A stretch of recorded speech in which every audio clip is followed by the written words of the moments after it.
안녕하세요. 저는 서울에 살고 있는 1962년생 부부가구입니다. 현재 살고 있는 아파트 외에 다른 재산은 없지만 그래도 아직까지는 남편이 직장 생활을 하고 있어서 아이들 공부시키며 큰 무리 없이 살아왔는데 다음 달이면 남편이 정년퇴직을 해야 돼서 큰 걱정입니다. 당장 특별한 소득도 없는데 국민연금 100만 원을 타려면 3년은 남았고 기초연금을 타려 해도 아직 5년이나 남았으니 말이에요. 그런데 더 큰 문제는 건강보험료입니다. 아직까지는 직장가입자라서 큰 부담이 없었지만 이제 지역가입자가 되면 건보료가 많이 오를 것 같은데 나중에 아들이 직장에 들어가더라도 피부양자로 등록할 수 있을까요? 국민연금이 연 1,000만 원을 넘으면 피부양자가 안 된다고 하던데 알베르토 쌤, 좋은 방법이 없을까요?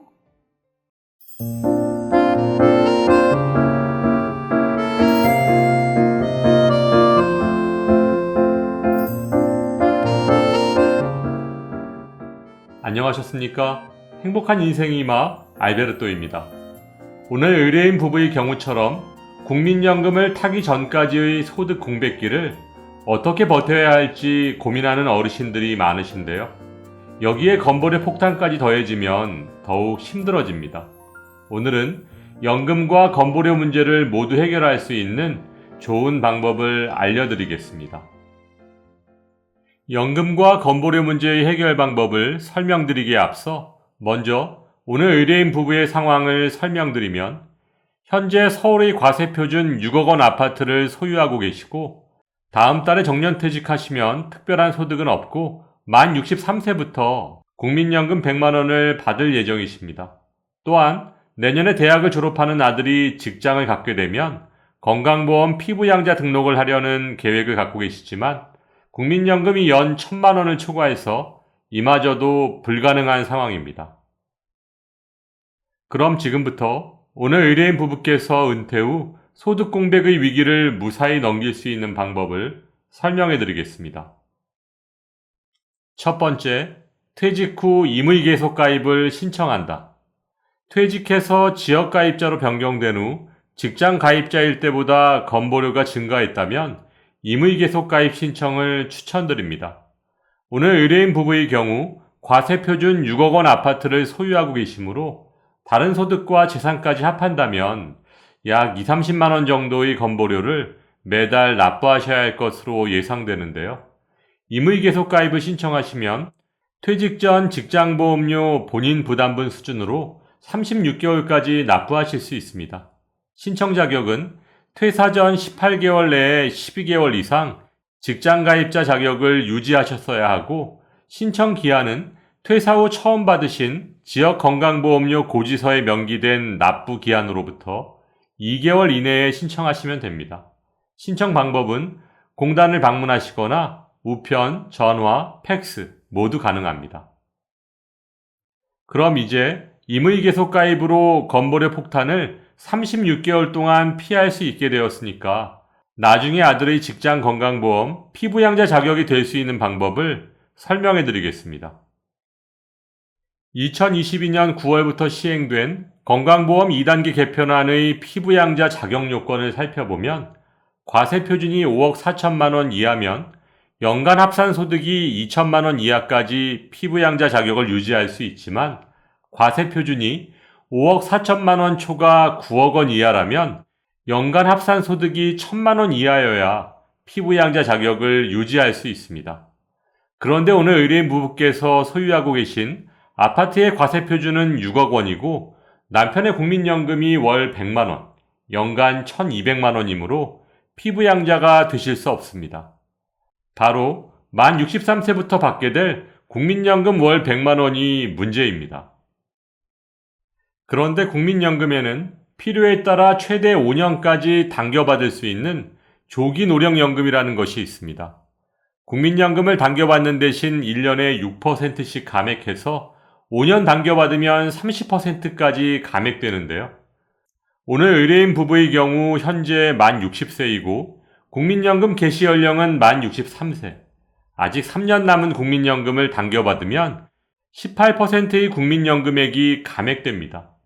그렇다면 100만 원이 아닌 월 82만 원을 받게 되므로 합산소득이 연간 984만 원, 피부양자 자격 요건인 합산소득 1000만 원 이하가 되니까 피부양자 자격 요건을 통과하실 수 있게 되는 것입니다.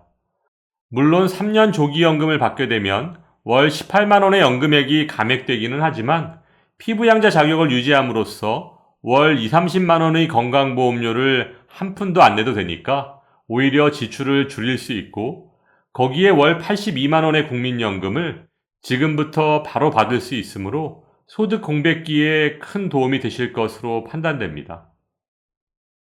그런데 여기에 한 가지 더, 오늘 의뢰인 부부께서 조기연금을 신청하면 또 유리한 것이 있습니다. 그것은 바로 기초연금인데요. 만 65세 이상 소득 하위 70%인 어르신들께서 받으실 수 있는 기초연금은 2022년 현재 신청인의 소득과 재산 그리고 부채까지도 모두 반영한 소득 인정액이 단독가구 180만 원, 부부가구 288만 원 이하면 단독가구 30만 7,500원, 부부가구 49만 2천 원까지 받으실 수 있습니다.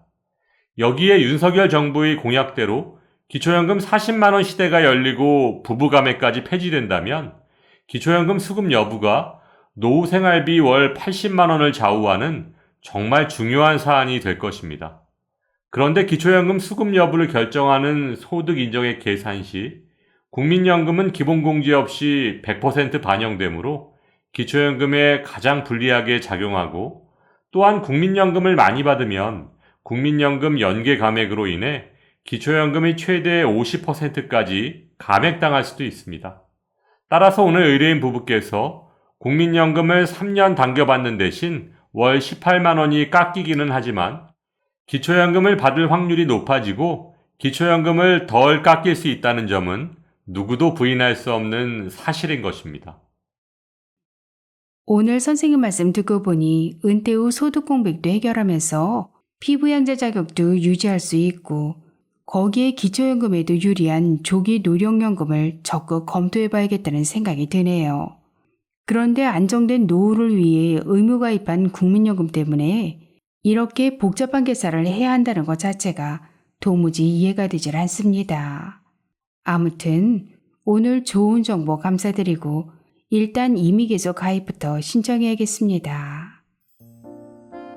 이렇게 복잡한 국민연금, 기초연금, 건강보험 등을 이제는 미리미리 준비하지 않으면 나만 못 받고 나만 더 낼 수도 있습니다. 상식이 통하는 세상이 되기를 바라면서 오늘도 알베르토가 어르신들의 행복한 인생 2막을 응원하겠습니다. 행복한 하루 되세요. 좋아요, 구독, 그리고 알림과 공유는 좋은 콘텐츠를 만드는 힘이 됩니다.